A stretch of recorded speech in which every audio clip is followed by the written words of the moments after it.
We're good. Can I just get a quick hands up? Working on it. Erica, can you hear us? I can. All right, all set. All right, so I believe our first item is public to be heard on the agenda items only. Anyone have any comments on the policies?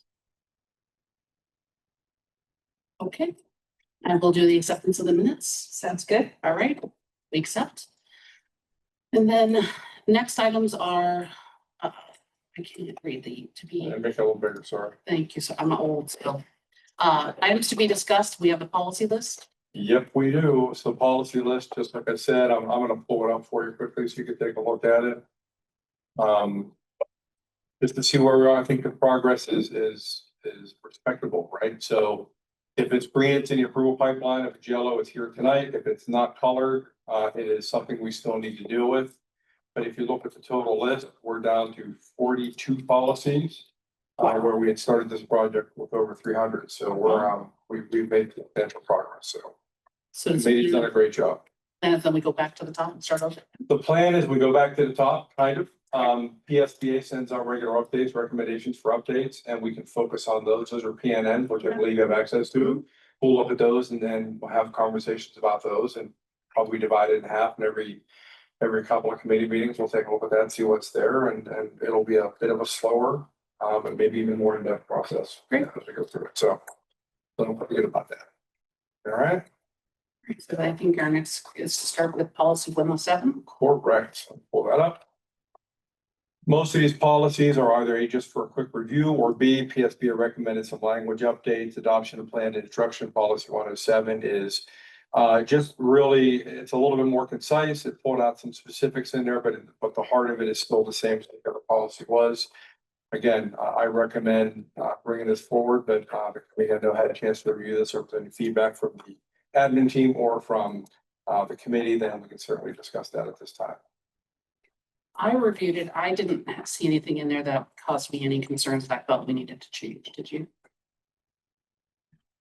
Erica, did you see anything in that policy? No, I'm good. Thank you.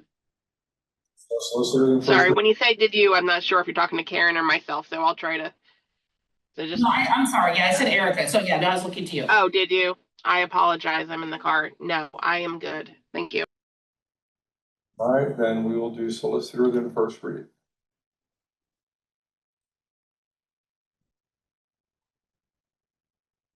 All right. First one done in first 35 seconds. Moving on. Yeah. Policy 109, resource materials. This is our current policy. I'm not seeing a need to make any revisions to this policy at all, so I'm really just recommending a review. Again, I would like to defer at times to Dr. Gardy and Dr. Murray if there's anything they want to say, but I think it's generally pretty straightforward. Doesn't seem they need revising at this point. I agree with that. I'll follow your lead. Erica, any thoughts on that one? Nope, I'm good. I will update the review date.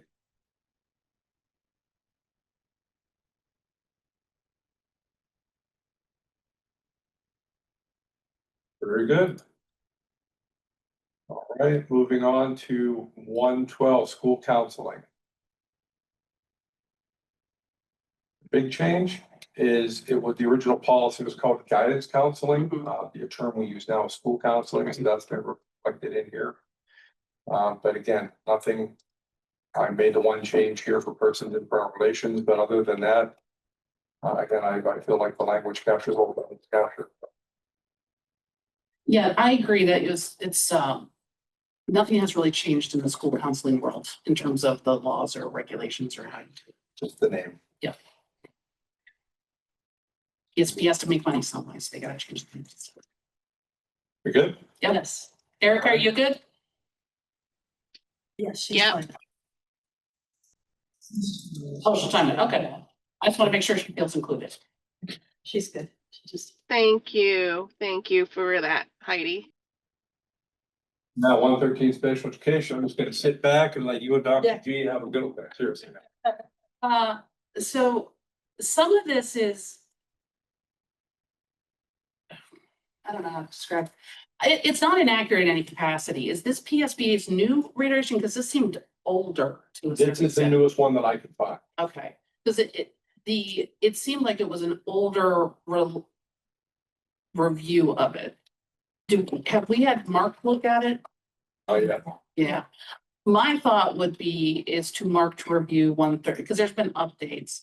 And in terms of like, I don't know if this one had the independent or the 113.3 had the independent. Great. Yeah, there's. In terms of, and the functional behavioral assessments, was that in this one too? No, I think that's 113.3. It is. Yeah. There's some of the language in there I would like to be cleaned up because while it's under students with disabilities, the way it's worded is anytime a student goes to like an interim alternative education setting for 45 days. And while I know what the intent of that is for the 4 exceptions, the way it reads is even if it's a code of conduct, the interim 45 days, like a vape violation, an FBA would need to be conducted. So I think maybe Mark just tightening up that language in there. And then the independent had for the third one, which is basically, although it's worded nicely, I would like to remove it. It was the one that talks about encouraging parents to access outside money to pay for the independence. That is, I don't know where that came from because that's not in the code or regulations or case law. I don't know if that was just kind of an old policy, but, and it says, you know, that they're not required to, but I think when you kind of go to parents and say that, they may feel like they have to do that. And that, again, that's not a, it's not a requirement. No, that's not, this is the first time I've read something like that. So for this one, because you're talking about 113.3, right? I mean, those are the things. Those are the ones I wanted to have the conversations on. These two, they're not, so for, like, some of these aren't wrong, but some of these are, so child fine. Do we, I mean, it requires us to still publish in the newspaper, but, you know, we're kind of moving away from that. There isn't even many newspapers that are even in writing anymore. And so that's what I guess I wanted Mark to look at is, you know, what his thoughts were in updating some of this language to be in line more with the common practices of how that child find is being done. So my thought was to have Mark look at these to tighten up the language and reflect kind of what the current practices are in sped ed. But the 2 things that I had concerns about were in the 113 about the FBA language, like it's pretty clear that I think we need to make clear about the 45-day interim alternative education setting. And then also I wanted to remove number 3. You want to remove this? This. No. So it's under independence. Yeah. Is there access and reimbursement? Oh. Yeah. Yeah, that one. Wait, oh, I'm sorry. The independent full report. No, that's reevaluation. There we go. Independent.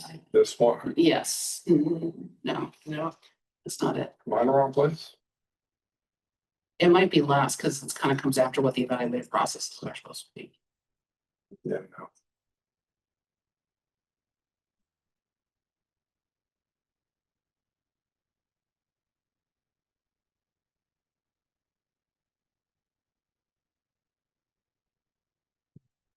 Here we go. Number 5. Was it 5? Sorry. Persons in privilege consider accessing reimbursement for all or part of the evaluation. So you want to remove this? I would like to remove it. I don't know, Karen or Erica, what your thoughts were, but It's not an area. But yeah, I would just, I mean, if you feel, I mean, I support having Mark look at it and getting his thoughts on it. I wouldn't say that I would have a strong point of view on that. What was the other one on here? Sorry.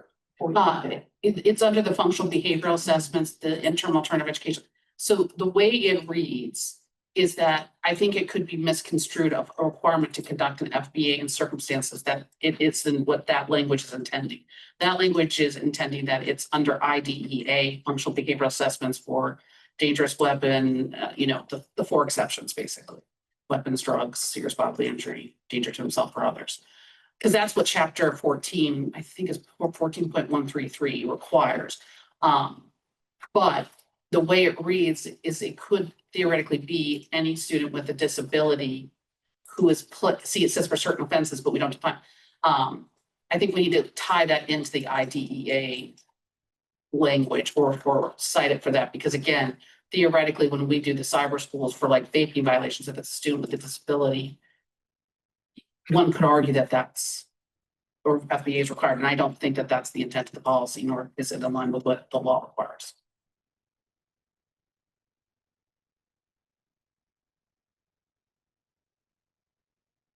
Consider revising or removing. Well, I think you want to keep it because it's the law, but Right. we need to clarify that it's for certain, I'm just blanking on how the IDEA requires it. I can go back and look exactly what that title's under in terms of, we relate it directly to the ID or cite the code for the IDEA right there, where that is. Okay, so then what I'm getting at for 113.3 is rather than follow a normal process, still send it to Mark for review, but instead of going for a first reading, then bring the comments back to the committee. Yes. Yeah, okay. Okay. So let me do this.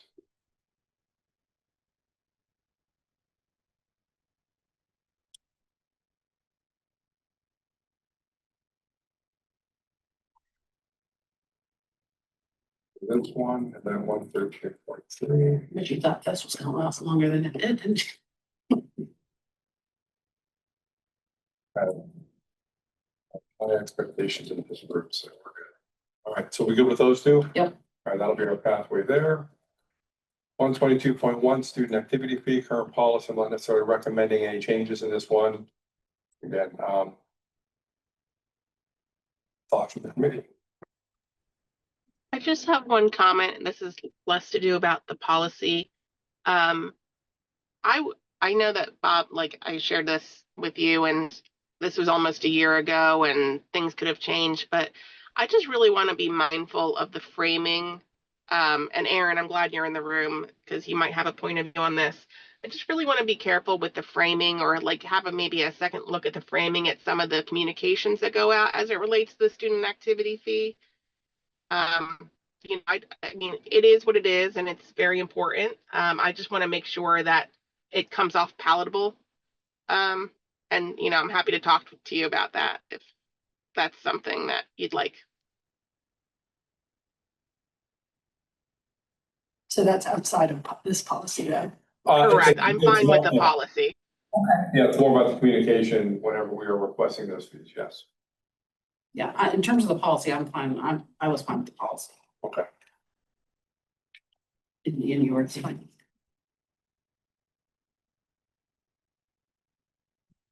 Okay, all right, I'm on it. All right, 906.1 anonymous communication. Aside from a quick shift from shall to may, everything else is pretty straightforward in here. You can just make it funny. So let me just, Bigger? yeah, so are we, just help me understand, what was the thought process? Well, there is no PSBA policy. Right, yeah, This because is kind of a starting point. Yeah. The thought was, I just want to get it updated. I know that this applied in one of our more recent situations. We generally get anonymous communications. We from time to time get anonymous communications. And if there's not a name attached to it, if there's not any identifiers to it, we really don't consider it. We don't consider it as valid feedback. Now, if we get something anonymous that might be a threat in some way, shape, or form, then we handle that differently. But just somebody reaching out saying, I have a complaint about X, Y, and Z, without a name attached to it, the policy basically states that we don't consider that viable communication, we disregard. It's different than like safe to say, like that's. the- Safe to say is an anonymous communication tool for safety purposes, that is a Right, different that's situation right. altogether, yes. So I guess what, again, just since this is a Springford policy, I think, I didn't recall seeing there that this policy does not apply to safe to say, did I miss that or? It doesn't say that in here, but safe to say is a state reporting tool. This does not apply to that. I personally, because I like flexibility and I would like to keep it vague. My thought is this requires us, like we shall, like we don't have a choice. There may be an anonymous communication, like one of the school board members may want to respond to. And again, the may allows it, but it doesn't require it. Yeah, and I think that's Ms. Crew, that was a good suggestion, or just changing it to maybe give us. So I agree with that. Yes, Yes. We're good. And I think we should add something about safe, this policy shall not apply to anything from safe to say, so. Could it be not specific to safe to say? This is the second type of program that we've used for this type of reporting. It used to be called RAM Watch. So if it could be something security related or safety related, but not specifically using that. And maybe talk to chief about like a term of art that's utilized for those type of, I think student Communications. safety would be. that's fine. Yeah.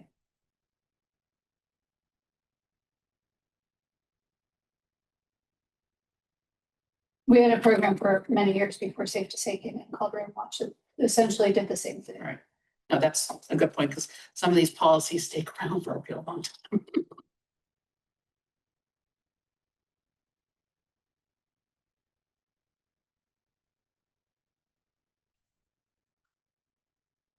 All right, I'll work on that language. I'll talk with chief on that. We'll put that disclaimer, I guess, in there. Otherwise, we good? Yep. Okay. Moving on to 9:10, community relations dissemination of printed materials. This is Erin's world. I turned it over to her and she went nuts. Erin treat this like I treat the special ed. No, I love it. I think it's, That really stuff without anything. Yeah. That's beautiful. I think it's great. So it came about mainly when we were still using printed items and flyers. We have a page on the website, the events and flyers page, where if a nonprofit organization in our footprint would like to share information, we post a PDF flyer there. I ask that it's a PDF and ADA approved already. I don't always get it that way, so I make adjustments as needed. But mainly those changes were removing any mention of physical flyers or posters in the building. You're living in a digital world. I'm a digital girl. Not the song. Yeah, sure. Let's see. Any other thoughts on this? And I'll give you some time to look at it. I know she did some of the track changes today, so. But they make sense to me. They're in line with what we're doing. You know, yeah, Erin knows this policy better than anybody else, so. She lives it every day, don't she? And anybody who wants to put anything in the sign garden, I base that off of this policy as well. Great. Reflected 4 rogue signs today that I need to find a dumpster for. Are we good with this one? I believe we are. That takes us back to our agenda. We have gone through all these policies, items recommended for discussion at the next board meeting. So what are your thoughts? I'm assuming we just continue on the list and Dr. Murray will take your place. Yeah, Dr. Murray and I will have some quality time this summer. And we'll kind of go through my process and she might find other more efficient ways to do it than I did it. And I'm sure the committee will be open to that. We'll kind of go through that process. We'll start building September's agenda now. Okay. So that she can get some time looking at that and see how I go through and look for PSBA updates and things like that. So we'll work on that. Great. Okay, so I think we'll wait on that to kind of get a sense of what the next steps are, except we do know we're going to be bringing back the 2 spec. I'm assuming we're right. Okay. 113 and 113. All right, so we are up to board comment. I have none. I just want to say, last meeting, it's been a pleasure. Thank you. It has been, I personally, you know, because I love policy, I think this is one of the better. Everything's really good. You know, and a great leader. It's important work. Thank you. Yes. What did you say, 300? Is that the magic number? We started out with over 300, 149, I think was the number. We're over 30 years old. 28 to 30 years old whenever we started this process, whenever we committed to the whole refresh process. And, you know, we a couple of policies have held us up a little bit. Yeah. But for the most part, we've been able to work through them and like I said, the committee's done a great job of reviewing and doing their homework coming into the meeting. And so we've been able to kind of hum along. So that's been good. Quite a legacy. Yes. I still think we have the record for at one point in time the fastest meeting. I'm not sure. Yeah, I think it's pretty close to it. Yes. Yep. All right, the next item is public comment. Any public comment on anything tonight? Okay, then go motion for adjournment. Yes, you do. All right. 6:20. All right. Thank you. Those of you who are staying around for curriculum, we'll just, we start at 7 o'clock.